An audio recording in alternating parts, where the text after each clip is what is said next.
presenter, Michael Brenner.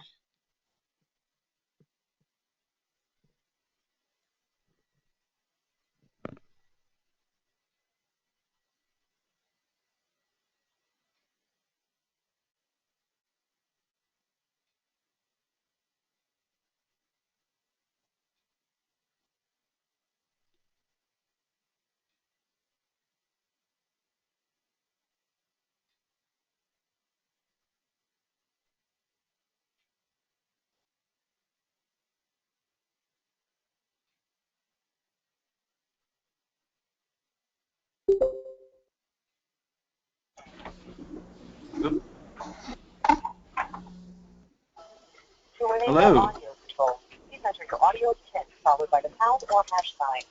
If you do not have a PIN, just press pound or hash. Sounds like some folks may not be muted.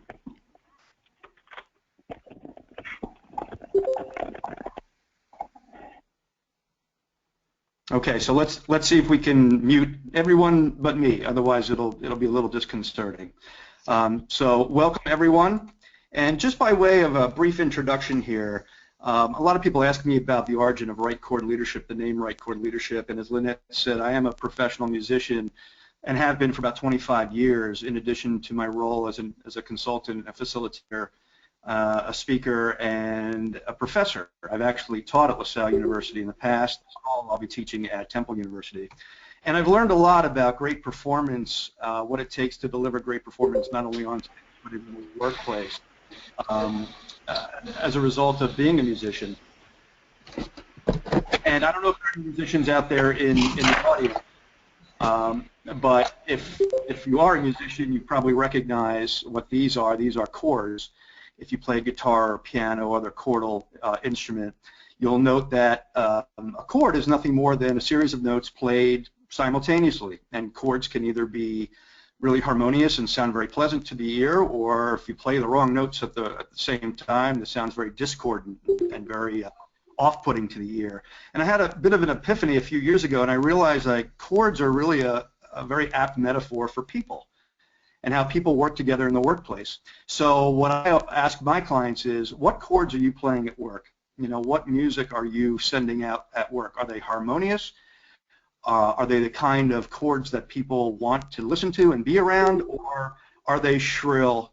And you probably know people at either end of the spectrum.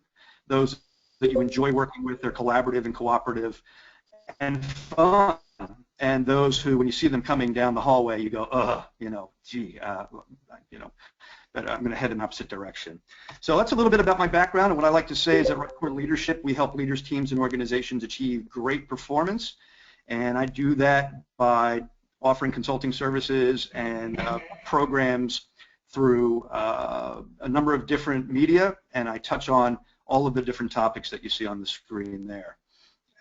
So it's a little bit about me, and what I like to say is when people work in harmony, great things happen, and that's really what it's all about, people working together in harmony. When people work in harmony, amazing things happen. So let's do this. You know a little bit about me, and I'm imagining several dozen people out there in virtual land, and I'm more accustomed to working face-to-face with folks, but 21st century technology being what it is, we'll do the best we can with this virtual technology here.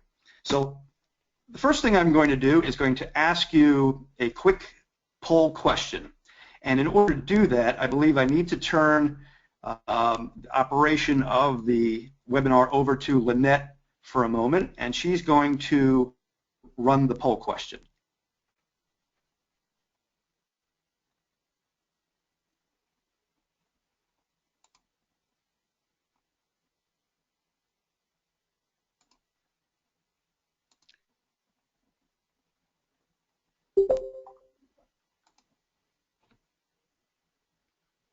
So the question here is, compared to other strategic priorities, how important is increasing innovation and creative problem solving at your company? And why don't you go ahead and select one of those?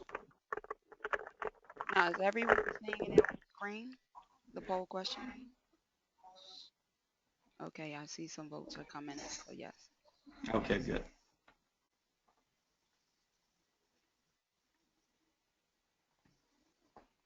So 58% said very important. 8% said not important at all. 8% said not very important. 15% said neutral.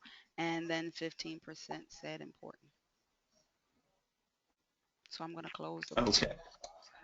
Yep, Lynette, and if you could make me the presenter again, that would be useful. Okay.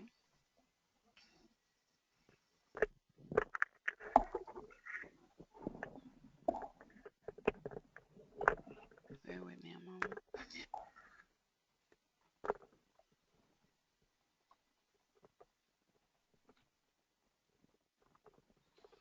Okay, so by a wide margin, people said that it is very important, which sort of makes sense since you are on this call here. Obviously, innovation is something that is very important to you. So we'll continue here. Interesting. And here we are. So the folks that wrote this article from Harvard Business Review last December said that practically every company innovates, but few do so in an orderly, reliable way. In far too many organizations, the big breakthrough happens despite the company. Great ideas remain captive in the heads of employees. Innovation initiatives take way too long, and the ideas that are developed are not necessarily the best efforts or the best fit with strategic priorities. And to that I say, ain't that the truth? You know, that might resonate with you at your company, where when innovation happens, it's actually despite the company. And all too often, unfortunately, great ideas really do remain captive in people's heads, and there's no sound strategy or methodology for tapping into the innate creativity and innovation of the people that work at the organization. That's what we're going to talk about today, how leaders can better leverage the innovative tendencies that truly we all have at the workplace and that all too often are not tapped into. One of the problems, I think, about talking about innovation and, okay, no one can see your screen. That's not good. Let's see.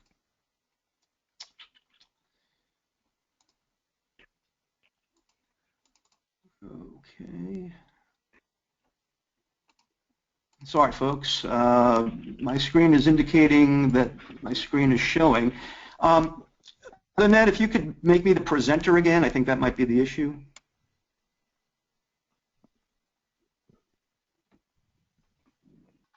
I'm looking for your name. I think you are. I did make you the presenter, so.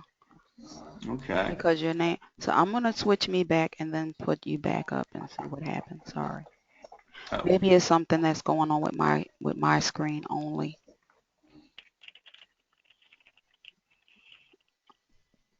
Okay, so you can continue. Are you seeing the screen, Lynette? No, but don't worry about it. Well, perhaps other folks aren't either. That's my only concern. Can everyone see the screen? What's displayed on the screen? Okay, folks are saying that they're not seeing it. Yeah, I'm still seeing the poll question as well. So let me see if I. Okay. Sorry, folks. We'll be with you in one moment. So it says waiting to view Michael Brenner's screen. So try to share your screen. Okay, now I see it. Okay, good. Beautiful. I knew we'd work it out. Okay, good. So as I was saying, one of the problems with talking about innovation is just the massive amount of content about it. Matter of fact, when I Googled the word innovation, I got, what did I get? I got about 393 million hits in less than half a second. So when you're talking about that quantity of information on that topic, it's little wonder that leaders can be a little flummoxed when it comes to thinking about and instituting sound strategies for driving innovation. So hopefully this brief webinar today will help in that respect. I think we need to first start asking, what the heck is innovation? We've been told by our bosses, or we've been told from all the things that we read, heck, we've been told by 393 million hits that innovation is important, but we don't really perhaps know exactly what it is. So this is a really short and effective definition. It comes from a guy by the name of Paul Schumann, who has written many books on innovation. And he says innovation is the way of transforming the resources of an enterprise through the creativity of people into new resources and wealth. So I think the key here to remember is innovation is taking creative ideas, novel ideas, and actually doing something with them, turning them into new services, new products, and hopefully, new revenue for the company. So it's not just sitting around, dreaming up creative ideas. It's actually doing something with those ideas. And I think that's a very apt definition of innovation. So if you'll indulge me, I don't like to read long slides typically, but I think this is a really good quote from the president of Mako, a guy by the name of Jose Costa. And I've highlighted some of the key phrases that I want you to remember. Because a lot of people say, Mike, why are we talking about innovation? Why is it important? I hear it's important, but I'm not really connecting the dots. And I think what he says is critical. He says we have to innovate every day, regardless of our respective industries, and make it part of our strategy. If we don't, we become obsolete and irrelevant to consumers. We've seen many brands that have failed to evolve and are no longer in business. It's a challenge that both businesses and individuals need to take more seriously to stay competitive in a global marketplace. And folks, that's what it comes down to. Why are we taking the time out of our busy days for a webinar on innovation? Because if we don't, we risk becoming obsolete and irrelevant in today's unpredictable, extremely fast-paced and chaotic marketplace. If you're not innovating, I can assure you your competitors are, and they're looking for ways to put you out of business. And failure to evolve, as we know from high school history class, is something that our friends the dinosaurs know all too well, right? So we don't want to become dinosaurs. The dinosaurs developed these enormous heads and little arms, which did not serve them particularly well over a long stretch of time, and we know what happened to them. So just to go back real briefly, Peter Drucker said it perhaps even more succinctly: the enterprise that does not innovate inevitably ages and declines, and in a period of rapid change such as the present, the decline will be fast. And that's why we talk about innovation, think about innovation, discuss innovation. So hopefully I've made a persuasive case why innovation is absolutely critical to your organization. I don't care if you're a hospital, a manufacturer, a retail company. It's about innovating, and leadership is a huge factor in the success of that innovation strategy. So let's talk a little bit about what is the role of leadership in innovation. To take a page from some very famous entrepreneurs, everyone of course knows Steve Jobs. Steve Jobs said, "Innovation distinguishes between a leader and a follower." I guess you can't get much more stark than that. If one were to ask Steve Jobs, what is the primary difference between a leader and a follower, he would say a leader innovates. So he is connecting the very definition of what it means to be a leader with this notion of innovating. And then you have Leah Bousquet, or Bousque, who is the founder and CEO of TaskRabbit. She says something else very interesting here. She says, "I wake up every morning and think to myself, how far can I push the company forward in the next 24 hours? So we know from Leah's quote here that when it comes to leadership and innovation, it has something to do with pushing the company forward. It has something to do with pushing the company in bold new directions and helping the company make progress. And finally, from author Stephen Johnson, this quote: "If you look at history, innovation doesn't come just from giving people incentives. It comes from creating environments where their ideas can connect."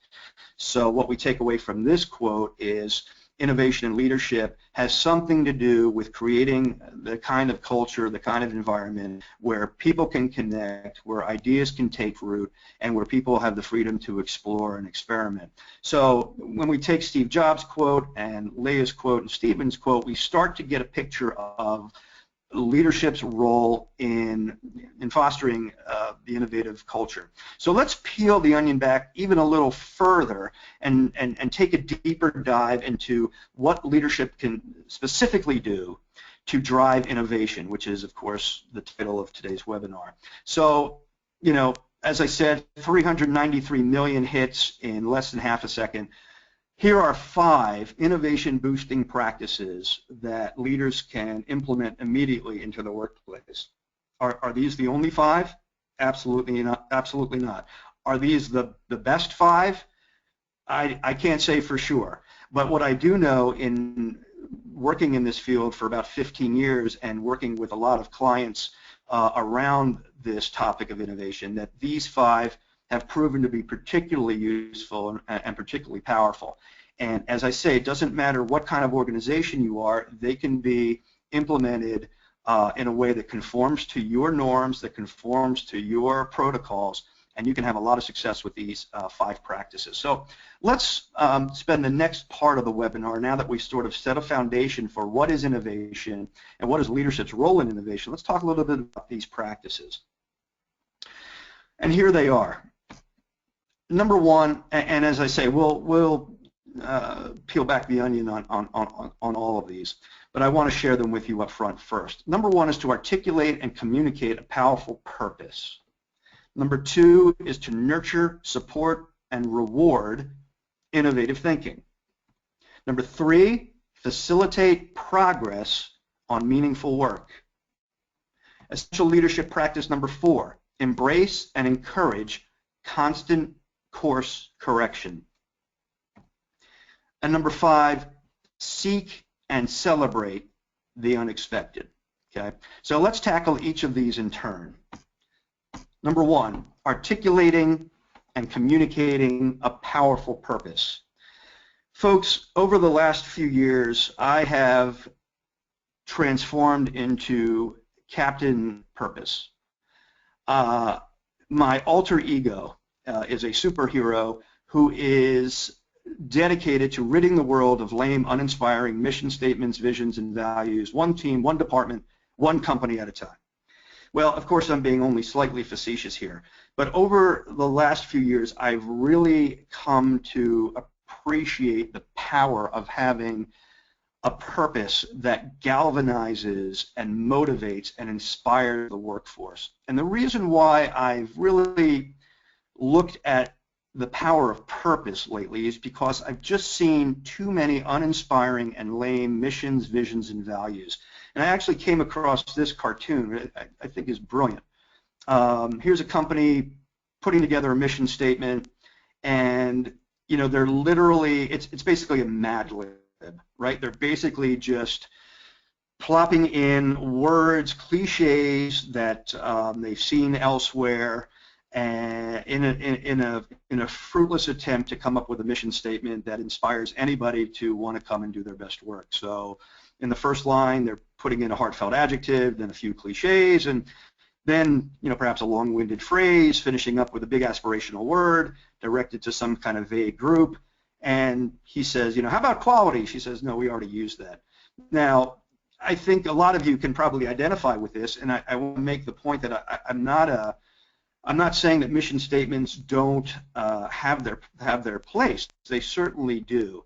But when they become just kind of hackneyed phrases that exist on a plaque somewhere, then they're practically useless. So mission statements, vision statements tend to be very vague, very ambiguous, very nebulous, and even values that I've seen, although very well intentioned, and I think companies do need values, they're often take on the feel of something you've probably seen or read before. You know, customer service, we value customer service. Well, of course you do. I mean, who doesn't? The difference, I think, with purpose and why I'm Captain Purpose is that when you have uninspiring missions, values, and visions, you're left with zombies. And people walk around and they do their work because they're getting a paycheck, but they don't necessarily do it with any real sense of commitment, dedication, or passion. If, however, they are galvanized by a clear, articulate purpose, one that speaks to both their heads and their hearts, and that's the key. Then there's no telling what that team or organization can accomplish together. Purpose really answers the why. You know, why do we do what we do? What on earth are we here for? And I would like to suggest to you that the answer to that question be something more than making money. I understand that companies are in business, obviously, to make a profit, but there's a lot of research that demonstrates that if that's the only reason that people come to work is to make a paycheck, they will, you know, go through the motions to make that paycheck, but they'll really do the minimum amount of work required not to get fired. And frankly, folks, I don't think that's good enough today. If you have a workforce that's just doing the minimum not to get fired, how could you hope to compete with those organizations whose workforce is truly committed, truly passionate, and truly engaged? And it really comes down to, why are we here? Why do we do what we do? What on earth are we here for? And there's a nice quote here from the CEO of a company called Gap International. And she says, when people's orientation to their job transforms from performing work to that of making a difference, they become exponentially more effective at coming together to produce extraordinary results. And to me, that is the essence of innovation, coming together to produce extraordinary results.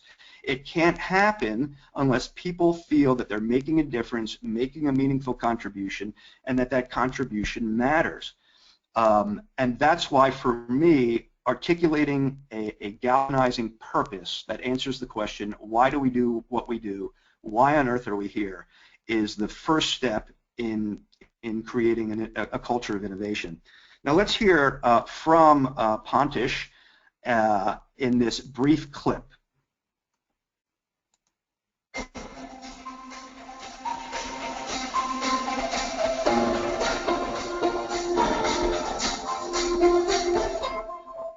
It's amazing what happens in an organization when there's a sense of purpose, because people are always wanting to give their heart to something, and they don't think they can do that at work.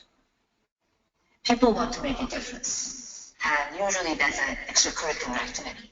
So when there is a large purpose, bigger than the organization's survival, people love to give all of their heart and soul to what they're doing, and get a sense of making a difference, and at the same time produce the results necessary for the organization to grow. And leadership has to create what really makes a difference to them. It can't be a tagline, because then it's nonsense. It has to have something that leaders themselves are really energized by and are authentically committed to. In general, I don't think people spend enough time on purpose. It doesn't even occur for most people, for most leaders. Being purposeful on the surface doesn't look like it connects to companies' goals. However, if you really think about it, it is the essence behind how the goals get accomplished. Because purpose creates people being coming together for something bigger than the survival of themselves or the organization. And when you have that, you have an environment where people are giving all of themselves, their heart and soul, which then creates an enlightened organization, an agile organization. And when you have that, and the leader has that kind of connection, then anything you say happens. That's magic.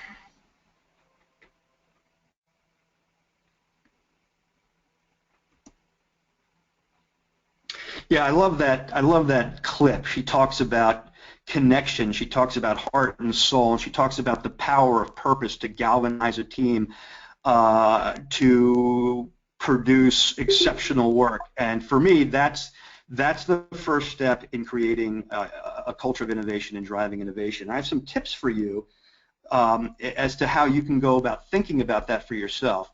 One of the metaphors I like to use is your purpose is like a lighthouse. In the midst of all the craziness that comprises your day-to-day responsibilities at your job, and the chaos and the unpredictability, that purpose will always lead you back. That purpose will always guide you back to what really matters and what's really important. And if you can get a team to rally around a powerful purpose, they will be constantly looking for new ways to improve, new ways to deliver better products and services, new ways to serve your customers better, and that is at the heart of innovation. So some questions that I would pose to you are, what is your team's compelling purpose for existing? And again, if the answer to that is to make money, yes, but I would also recommend that you dig a little deeper. How are the services your team provides benefiting the lives of your customers? For me, that interface with your customers is where the question of your purpose can best be answered, in the interface with your customers. How are you improving? How are you bettering the lives of your customers? And finally, how can you thread that purpose through the DNA of your team in a way that energizes and motivates people to continually innovate? For me, that's the $100,000 question. How can you leverage that galvanizing, inspiring, motivating purpose in a way that inspires people to want to keep pushing, to want to keep pushing, to want to keep pushing? So here's something that you can do. I said these were 5 practices that you can put into practice right now. Here's what I suggest. Start with your own team. Your organization is too big, so start small with your own team. Assemble 4 to 6 of your star performers. Identify who's coming to work engaged, who's coming to work impassioned, who's coming to work with a sense of purpose. Talk to those people. Ask them, what do they love about their work? Now, once you get that information, again, it doesn't have to be pages and pages and pages. Just get a sense of what it is they love about their work, because that's really, really rich data. And once you have that, work with them to start whittling that list of ideas and thoughts down to what I call the double tweet. I think a tweet can have no more than 140 characters. Well, that's very, very little. So I've given you the permission to make it a double tweet, which would be 280 characters. The point is, the purpose should not be some rambling monologue. It should be concise, it should be simple, and as I said earlier, it should touch both the head and the heart. Once you have landed on a purpose and you've articulated your purpose, it is time to start getting feedback from both inside the team and outside the team. Does it resonate with your internal customers? And heck, talk to your external customers about it. They'll love to be part of that conversation. People love to talk about purpose. It's what drives them. It's what motivates them to get up and go to work every day. And once you have a purpose that seems to be resonating, keep refining it, keep testing it until it sings. And of course, by sings, I mean that it's magic. It's just people are feeling it in their hearts, and people are coming to work with that purpose at the heart of everything they do. It may sound like real esoteric stuff, but it's not. I've seen the power of when a team leader and a team focuses on articulating a purpose, the incredible work that comes out of that effort. It's really remarkable. So that's number one. Think about articulating a galvanizing purpose that people will want to rally around and start thinking automatically and instinctively about how to improve your products and services. So the second leadership practice is nurturing, supporting, and rewarding innovative thinking. Unfortunately, in too many organizations I've seen, employees are encouraged not to be creative, not to be innovative, not to color outside the lines. And to me, that's really a shame, because you have to step outside of the lines to come up with new and novel ideas.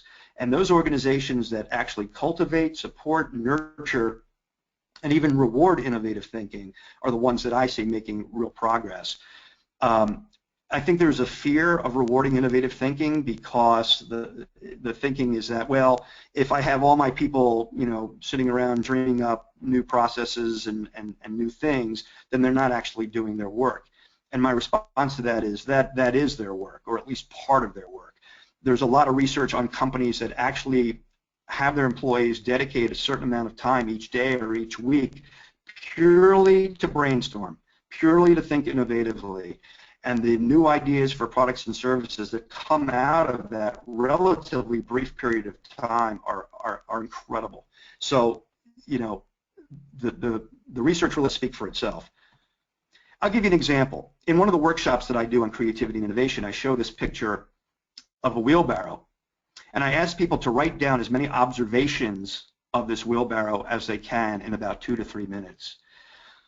And then I asked them to look at their list, and anything that they've written down that tends to be a positive, I asked them to put a plus next to. Any statement that's sort of neutral, neither here nor there, I asked them to put a little check mark. And anything that they've written down as they've been observing and describing this wheelbarrow that's negative, I asked them to put a little minus sign. And then I asked them to raise their hand if most of the things they've written down are pluses, and very, very few, if any, people raise their hand. And then I asked them to raise their hand if most of what they've written down have a negative connotation, and practically all the hands go up. At that point, I start asking for examples. I say, well, what are some of the negative things you wrote down? And I hear the same things every time. Handle's too short. The wheelbarrow is going to fall over. It's poorly designed. It looks useless. It looks like it's been manufactured poorly, and on and on and on. Negative, negative, negative. Then I finally ask the audience, I say, who remembers what I asked for?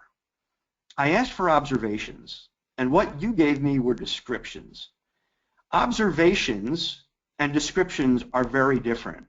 What they gave are negative descriptions. They immediately looked to see what was wrong with the wheelbarrow based upon the paradigms that they've had of dealing with previous wheelbarrows. And of course, this wheelbarrow does not subscribe to conventional wheelbarrows. So right away, the thinking is that this wheelbarrow is somehow flawed. But I did not ask for descriptions, I asked for observations. So what I really wanted was, this wheelbarrow is black. This wheelbarrow is two-dimensional. This wheelbarrow appears to have one wheel. Those are observations. What I got instead were criticisms, judgments, and negative evaluations. I then share, and I share with them, well, you know, there's another group of people that I showed this wheelbarrow to, and they had very, very different answers. They said things like, that's a very interesting wheelbarrow because the handle is so short, if you got some mud on the wheel, you could reach right over and kick it off. And I say another one of these people said, hey, that's a neat wheelbarrow. You could wheel that right up to the edge and empty it over the edge. And somebody else said, yeah, you could put a little trap door in the bottom and empty it by just pulling on a string. And then the $100,000 question is, who do you think made up that audience? And inevitably, somebody in the crowd says, children. And I go, yep, you're absolutely right. You're absolutely right. Children, oh, we're getting some bleed through. Getting some bleed through, folks. Let's make sure everybody's muted. Thank you. So children, if you have children, you know that they do not necessarily look for what's wrong with something, like adults unfortunately have been conditioned to do. They look for the possibilities, right? If you've ever gotten your child a present, a lot of times the toy sort of stagnates in the corner and they play with the box because the box offers potentially more possibility for fun. It can be a fort. It can be a tank. It can be a castle. Okay? So what I say is, along the lines of something that Picasso famously said, every child is an artist. The problem is how to remain an artist once we grow up. And indeed, the very thing that suppresses our innate creative instinct as children is school, right? Because in school, we've been conditioned to look for the one right answer to the problem. And that one right answer is typically in the back of the teacher's edition, okay? When it comes to driving innovation, it sounds funny, but we need to think more like children. We need to stop looking at novel ideas and new ideas that we're not familiar with and pointing out what's wrong with them.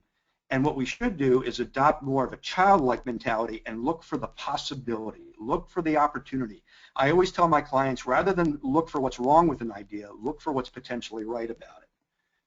One of the things we can start doing immediately is being aware of the killer phrases we use. If somebody mentions a new idea or they had a new thought for how to do something new, inevitably they're hit with what I call the killer phrase, something like, it's not in the budget, I'll never go for it. Or one of my favorites, let's get a committee to look into it. Whenever you hear let's get a committee to look into it, you can be pretty sure that that idea is dead in the water. Or we don't have the time to pursue that. Or I could see trying that if times were different, and on and on and on. Think to yourself, how many killer phrases have you heard in your career? The problem with killer phrases is they kill ideas at the root without giving them an opportunity to blossom, or at the very least to be explored. So my suggestion is, be careful of the killer phrases that you use, and when you hear killer phrases on your team, gently point it out and start to become the kind of leader and start to encourage your own leaders to adopt a more exploratory, childlike perspective when it comes to new ideas, exploring the potential and possibility of ideas rather than killing them with so-called killer phrases. Something else I'd like to impress upon you is to do away with several innovation myths that typically suppress innovation in organizations. Myth number one is it's the solitary genius who is responsible for most innovation. That is not true. We can think of, our culture is full of so-called solitary geniuses, and we go, well, I'm not Mozart, I'm not Einstein, how can I innovate? Well, you can innovate. Everybody has the potential to be innovative. There was an article I saw on the web from fastcodesign.com, and they said something very interesting. They said there's a quiet revolution happening in corporate America. Big companies are applying startup strategies and tools to jumpstart innovation. Isn't that awesome, right? It's not about pontificating on the innovation process. It's about being lean, focused, and maniacally strategic. Okay? Here are some examples. Intuit.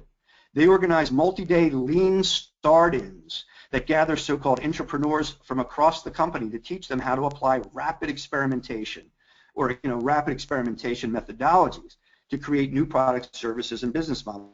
Or Kimberly-Clark, promoting one-day expert acceleration sessions that bring hand-picked thought leaders together to talk about business strategies and to bust mental models that are holding back their thinking.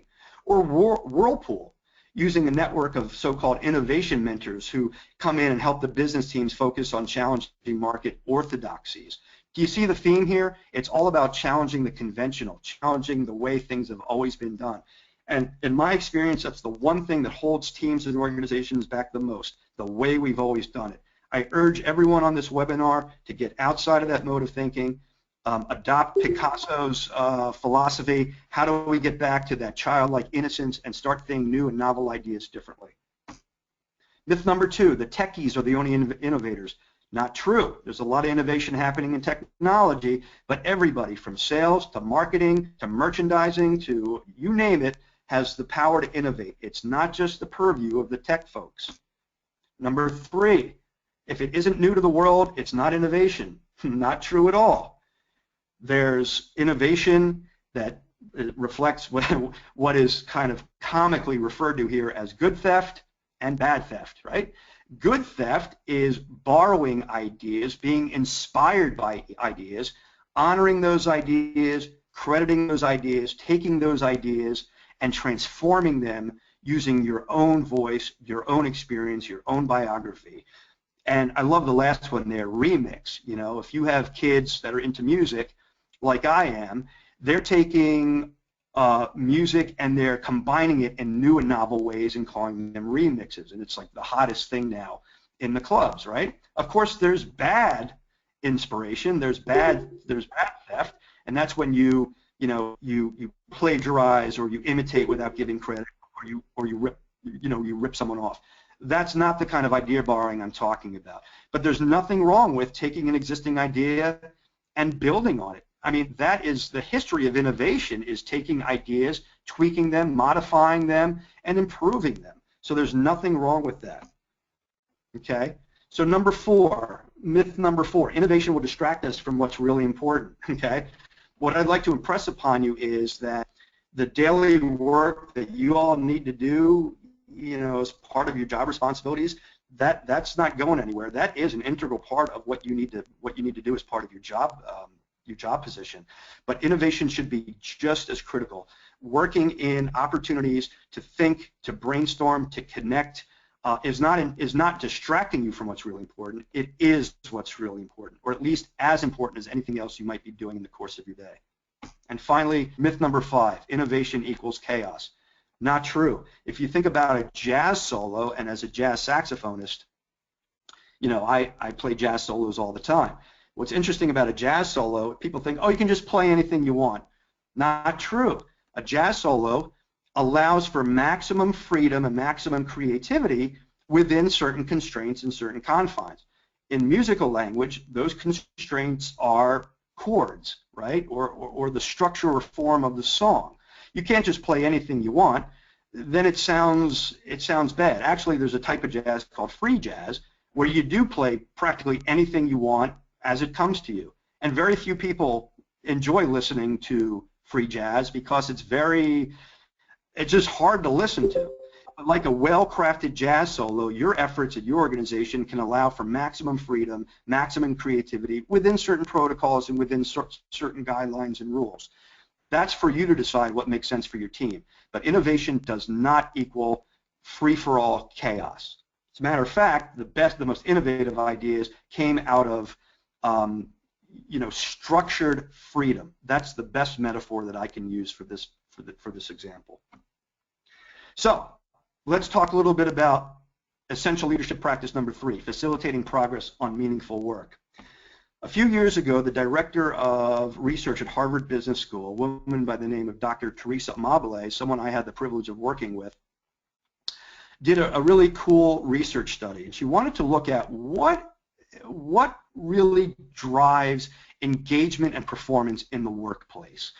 And she did a really fascinating research study that she later wrote about in this book called The Progress Principle. And I'm not going to get into her research methodology because we don't have time, but she elicited or solicited about 12,000 daily diary entries from the participants in this research study. And she asked them every day for many months, the duration of the study, what happened on that particular day that either made you feel good about work or made you feel lousy about work. And she started connecting the dots and putting the puzzles together, and she discovered that she had a window into people's so-called inner work life. And without getting too in-depth here, inner work life is really the combination of perceptions, emotions, and motivations that we experience all day, every day at work. It's the sense-making that we make about things that happen to us. It's our emotional reactions to them. And then it's the motivation that results, whether to be engaged and passionate about our work or to be disengaged and, hop on monster.com at the end of the day. So inner work life is something that we all experience, and it's not really visible. You can't touch inner work life, but you can certainly see the outcomes through people's behavior. Okay. Now, what they found was that when people were having positive inner work life, perceptions of their work were positive, the emotions they felt every day were pleasant, they enjoyed the people they worked with, they enjoyed their bosses, they felt appreciated and valued, they were intrinsically motivated, they felt that they were contributing in a meaningful way. Here's the interesting part. The researchers saw a cause and effect dynamic on 4 dimensions of performance. And look at that top one there, creativity. Creativity is at the heart of innovation. Not only were people more productive, more committed, more collaborative and collegial, their ideas were more creative, and they had more of them. Now that sort of makes sense, and you probably know that yourself. When you're feeling good about work, you're feeling like you're making a difference, you're feeling like you're working with people you enjoy, your ideas are naturally more creative, more interesting, okay? Here's the kicker though. What drives inner work life? If inner work life drives performance, what drives inner work life? Right? What elevates employees' inner work life? And what the research showed was that the #1 driver of inner work life was when people reported making progress on meaningful work. In other words, when people reported making progress on work that was meaningful to them, it was far and away the most powerful driver of performance and engagement in the workplace. More than money, more than, being respected, although all that stuff is important. But nothing came close to how people felt when they made progress in meaningful work. And that's how they got the name of the book, The Progress Principle. Now, what's interesting is progress came in different forms. You had those occasional breakthroughs, but those were pretty rare. More frequently, you had just a little forward movement, or what they call a small win. When when participants in the study experienced a small win, they had a huge increase in their inner work life. And so I'll just skip over this. Here's something I want you to take away. This is something you could start implementing right away. The researchers' results revealed unawareness of the power of progress across all levels of management.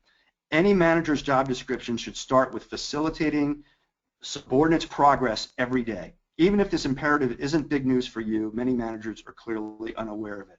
I suggest that if you want to drive innovation in your team, in your organization, you start facilitating progress to the best of your abilities for your people. And the way you do that is by, to the best of your ability, leveraging your authority as a leader or as a manager to helping people get their work done. That might mean giving them the resources they need. That might mean giving them the support they need. That might mean giving them the encouragement they need. Everyone's working on a tight budget. Sometimes the resources you need to do your job aren't readily available. You can make up for that by encouraging, supporting, and being present on your team. Let me give you some examples here. Well, first, a little quote from Peter Drucker. So much of what we call management consists in making it difficult for people to work, right? So a lot of what people reported on the research was they want to come to work and do a good job, but there's just so many obstacles and so many hindrances, they get frustrated, they disengage, they check out, and say goodbye to your innovation, okay? One of the things that you can start doing, leveraging small wins. These are seemingly minor progress events that yield significant inner work-life benefits, sometimes as large as much greater leaps forward. The takeaway here, start acknowledging the small wins that your team experiences every day. Those breakthroughs are nice. Those big triumphant aha moments are great.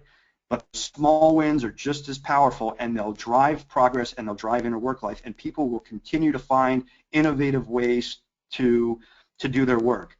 Now on the downside, even seemingly minor setbacks can really set inner work life back. In matter of fact, the power of setbacks to diminish happiness is more than twice as strong as the power of progress to boost happiness. So those little setbacks that people experience every day, they have a huge psychological effect on people, and sometimes we don't even realize it.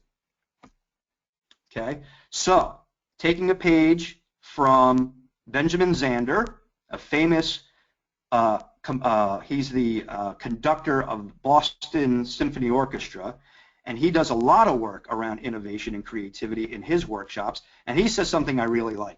When his students make a mistake, rather than judging them, critiquing them, humiliating them, berating them, he says, how fascinating, and he's really funny, you can look him up on YouTube when they make a mistake. He says, how fascinating, and I love that philosophy, and I love that attitude. I'm not suggesting that you encourage your people to go out there and make mistakes, nor am I suggesting that you celebrate truly egregious mistakes. What I'm suggesting is you allow people the opportunity to fail, to explore, to experiment, to try new things. And if an idea doesn't come to fruition, adopt that how fascinating attitude, because it'll show you potentially a new direction, a new approach. Heck, it'll show you something that didn't work so that you can now try to move in a different direction. Can you see how helping people make progress and adopting this how fascinating attitude and philosophy is so different than what we normally experience in organizations, where failure is, has significant consequences, where people feel criticized and humiliated for coloring outside the lines, and where bureaucracy just kills innovative thinking dead. We really, really want to get away from that, okay?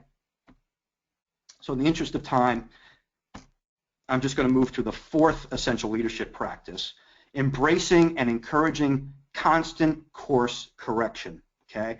This is something that people are very uncomfortable with, acknowledging that, you know what, sometimes a particular course of action needs to be rethought. You need to recalibrate. But if you learn about any of the truly great innovators in history or the great organizational leaders who embrace what I'm telling you today, they're all about constant course correction. There's a funny joke that that says that a ship was radioing another ship and said, please divert your course 15 degrees to the north to avoid a collision. And the other ship responded, well, recommend that you divert your course 15 degrees to the south to avoid a collision. And the first boat comes back and says, this is the captain of the U.S. Navy ship. I say again, divert your course. And the response comes back, no, I say again, you'd better divert your course. So finally, the first ship's captain is exasperated. He says, this is the aircraft carrier Abraham Lincoln, the second largest ship in the United States. I demand that you change your course 15 degrees north. That's 5 degrees north, or countermeasures will be undertaken to ensure the safety of this ship. And the response is, well, this is a lighthouse, your call.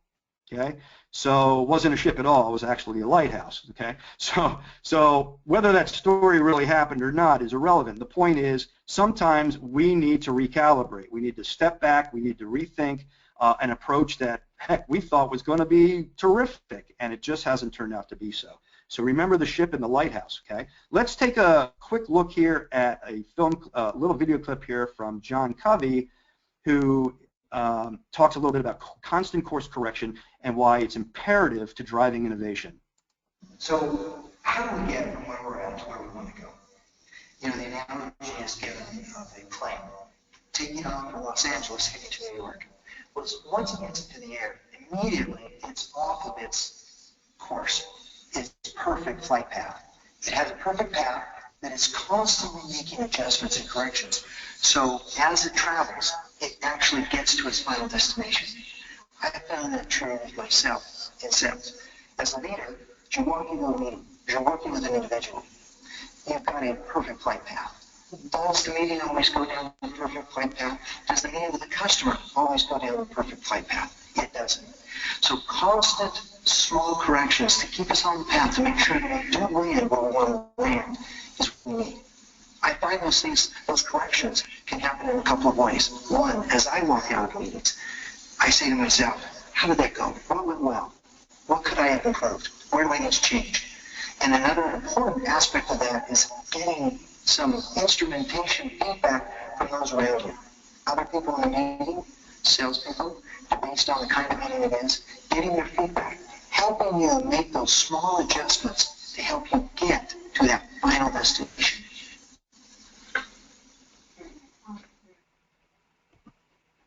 Okay, so just like the power of small wins that I mentioned a few minutes ago and leveraging the psychological uplift that small wins afford, it encourages people to keep thinking creatively, so too with course correction.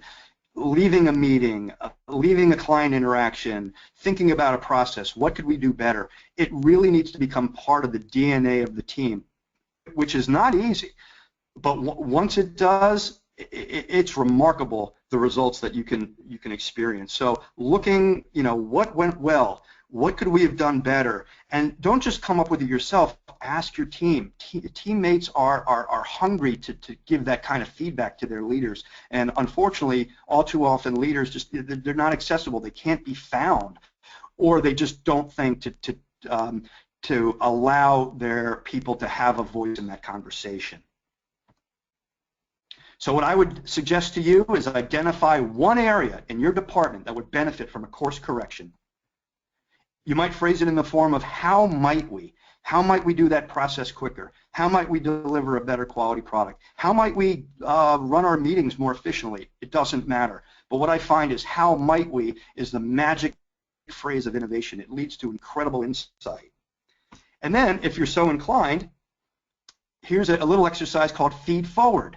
You get a partner or a group of people together and you bounce, what I call bounce, what you want to improve upon each other. So it kind of conjures up the idea of a ball bouncing. It's like, boop, you just kind of bounce the ball. Hey, how might we XYZ, folks? And then you ask the people to give you a blink idea. The blink idea comes from a book by Malcolm Gladwell called Blink. A blink idea is just a fast, intuitive, off-the-cuff idea. It's not a long, drawn-out litany of suggestions. It's boom, real quick, real fast. It's one or two suggestions, maybe 15 to 30 seconds. You capture that feedback, and then you switch roles. And in a matter of very few minutes, I assure you that you will come up with possibly dozens of innovative ideas for tackling whatever it was that you said you wanted to improve upon. This feed-forward idea I've done with thousands of clients, and it's incredibly powerful. hints at the bottom, focus on the future. Don't worry about the past went wrong, what went wrong in the past, because you can't change the past. Focus on ideas for the future. Be quick. Get around to as many people as possible. Don't get hung up on, well, that will never work, or we can't do that. Get rid of those killer phrases. And finally, respond with thank you. This is not a time or place to critique ideas. There'll be time for that later. Feed Forward is all about quantity. It's all about rapid innovation and rapid iteration, and it's extremely powerful. The fifth and final leadership practice that you can put into practice immediately is seeking and celebrating the unexpected. One of the exercises I do in my innovation workshop is the hot dog dilemma, and feel free to steal this. It's great. I once read an article that the #1 cause of choking hazards for children is a hot dog, because it's the perfect shape to plug up a child's airway. And in this article, a physician is quoted as saying, if someone could design a new kind of hot dog that eliminates the choking hazard, it would be terrific. And so what I do is I ask my audience, my participants, to do just that. I ask them to recreate, rethink, reimagine a hot dog in such a way that it eliminates the choking hazard. And let me tell you, I've seen some hilarious but also ingenious designs. They have rethought the texture. They've rethought the shape. They've rethought the color. They've rethought you name it, they've rethought it. And then I ask them, in what ways did you reframe the reality of hot dogs to solve this problem? And in other words, how did you have to come at the very notion of a hot dog differently? How did you have to look at a hot dog through different lenses to solve this problem? And it's a terrific exercise with the broader lesson of sometimes you have to look at the unfamiliar in new and novel ways. And that's something that you can start encouraging your team to do every day. It's so easy to fall into a rut, to fall into a rote, habitual way of doing things. And this hot dog exercise is a great example of what can happen when we put on different lenses and view the familiar through different lenses. Here are some ideas. Think in opposites. What would we never do? What would we never do? It sounds absurd, but if you're in a staff meeting and you're stuck, say, hey folks, what would we never do? Well, we'd never hang up on a customer. We'd never tell a customer we didn't want their business. Sometimes by coming at it through a lens of opposition, you will land on ideas that you would have never thought of if you were thinking about the problem in more conventional terms. Here's another one. Ask, what would we do if resources weren't an issue? We get so hung up, we don't have enough time, we don't have enough money, we don't have enough this, we don't have enough that. Take that off the table. Challenge your team to think about the issue as if resources were not an issue. You'll come up with some amazing ideas, and then you can start assessing the feasibility of the ideas. But first, get rid of that resource, 800-pound gorilla in the room. That will stifle your innovative thinking if you're worried about resources. And finally, think in metaphors. What is the problem challenge like? How is this problem like a chessboard? How is this problem like a submarine? How is this issue we're facing like, like a game of football? It doesn't matter. Thinking in metaphors automatically changes the way you're thinking about the problem. It forces you into a different level of thinking from which can come new insights, new ideas, and new framing of the problem. So I would say think in metaphors, ask what would we do if resources weren't an issue, and think in opposites. Those are ideas that you can start implementing right away in your staff meetings. Try one new thing every week. I've thrown a lot at you here today, but my suggestion is just try one. Try it on for size. And you know what? If it doesn't fit your culture, or if it doesn't fit your leadership style, try something else. But remember that progress. People reported feeling most valuable, most appreciated, and did their best work when they were making progress. That's the key. Try one new thing every week that puts you on that path to progress. Finally, it really does start with you. The leader of the team, the manager of the team sets the tone.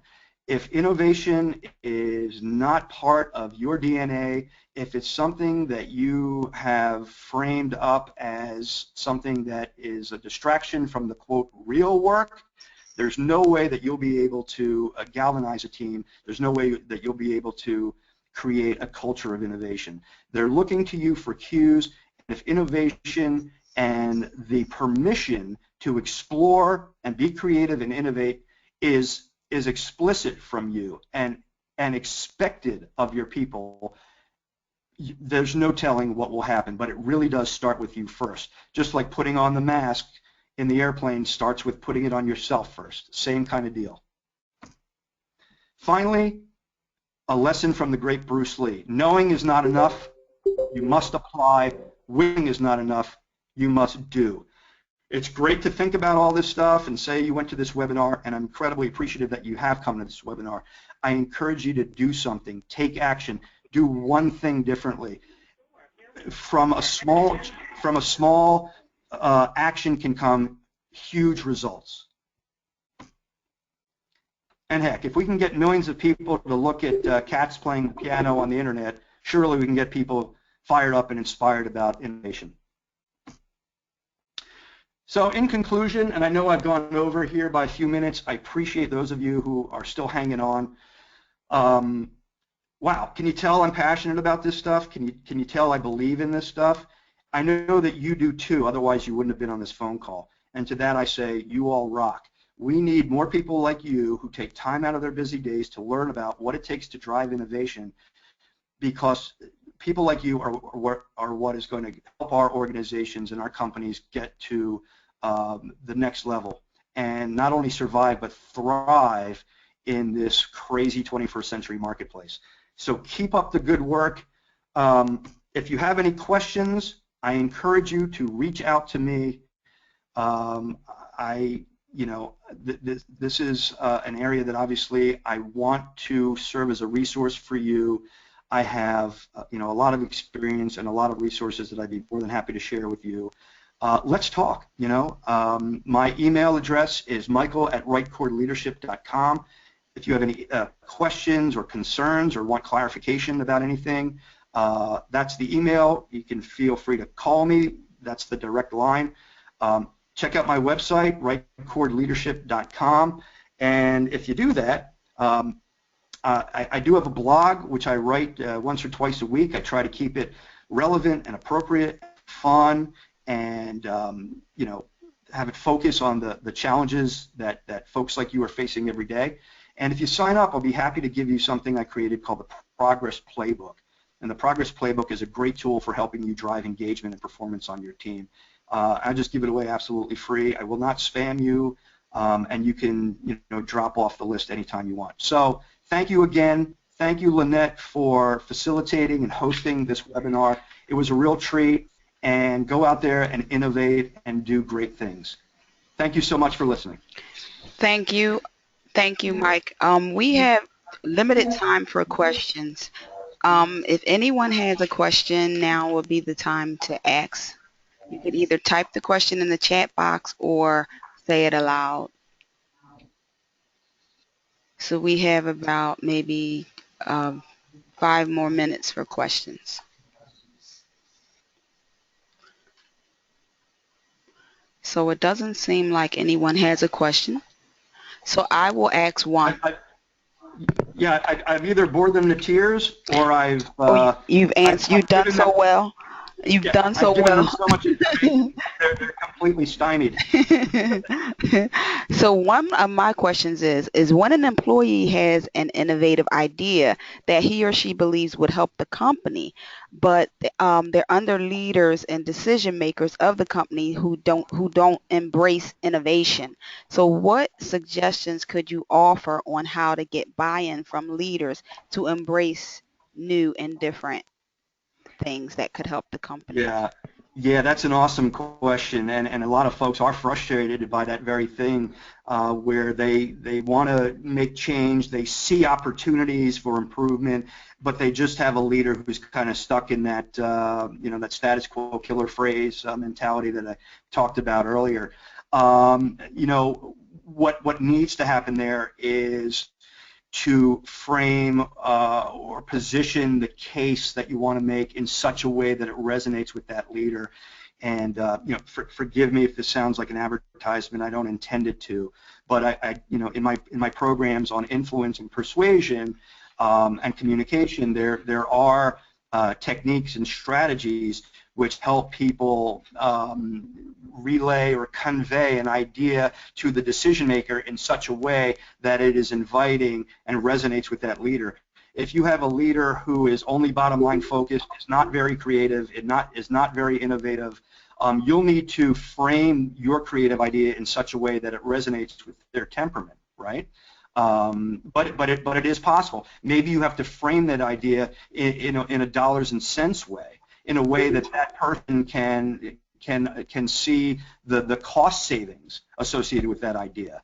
I guess my point is to learn to frame and position your ideas in a way that will connect and resonate with the decision maker's temperament.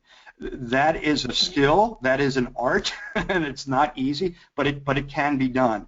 If you go to a person like that, what do you call that, a bean counter, I hate to use kind of a disparaging word like that, but someone who's all about the numbers, and you're like, hey, I have this really creative idea, it's really wild, and it's they're not gonna, it's not gonna connect with them. They're just not that kind of person. Well, that So makes sense. that's what I would say. And there's a ton of information on the internet about how to do that, how to frame your case, your argument in a way that connects with the person you're trying to convince. So we have time for one more question that's coming from Brian Clevenger. He's asked, what can HR do to better drive innovation? That's a great question. I think, and I love HR folks, and I have a lot of colleagues and friends in HR. I think that, and they're smart, passionate, committed people. Sometimes my experience is that they are tethered to an antiquated notion of HR. Traditionally, I think HR has been the gatekeeper. They've been the department in the organization that is responsible for sort of maintaining the status quo, for keeping things just so, for maintaining law and order, right? Because they deal with HR policy, and they deal with employee manuals, and they deal with compensation structures, and all of that stuff is incredibly important. And I'm not suggesting it's not. But what I'd like to see happen is that HR transform itself into the innovation engine of the organization, because who better to do that than HR? HR is at the heart of the organization because they're closest to the people that work there, right? So HR, I think, has one of the greatest opportunities in the organization, because they are the voice and the heart of the employees, to start what's the word? To start representing, embodying this notion of or this philosophy of continual innovation. They're the ones that I think need to walk the talk. So they should continually be looking for ways to be more effective, to be more efficient, to provide better quality services to their customers, to make the HR process more, easier or simpler, or whatever it happens to be. HR should be the place where people turn and go, wow, our HR department is just kicking butt. They're just reimagining everything they do. They're at the vanguard of innovation in this company. If I came across an HR organization that could be described in those terms, I think that would be fabulous. So just to wrap up, I'd say, to the extent that HR starts walking the talk, and just in small pockets, maybe a small team, maybe not the whole HR department. Start small. Start with those small wins, and those small wins will lead to bigger and bigger wins. And pretty soon, people will be looking to the HR department and going, we have one of the most responsive, innovative, out-of-the-box thinking HR department you'll ever want to meet. And to me, that's awesome. That's awesome. Okay, great. Thank you so much, and thank you all for joining us today for the Leadership Strategies for Driving Innovation webinar sponsored by LaSalle University's Human Capital Development Program. Remember to visit our website at www.lasalle.edu/human capital to learn more about the program and to register for our upcoming webinars. Today's activity ID number for the recertification credit hours is 246644. Again, a recertification of completion will be emailed to your registration email address. Thank you again for joining us. Thank you, Mike, as well, for a dynamic presentation. And this concludes today's webinar. A recorded link will be uploaded on our website. Thank you again, and do enjoy your day.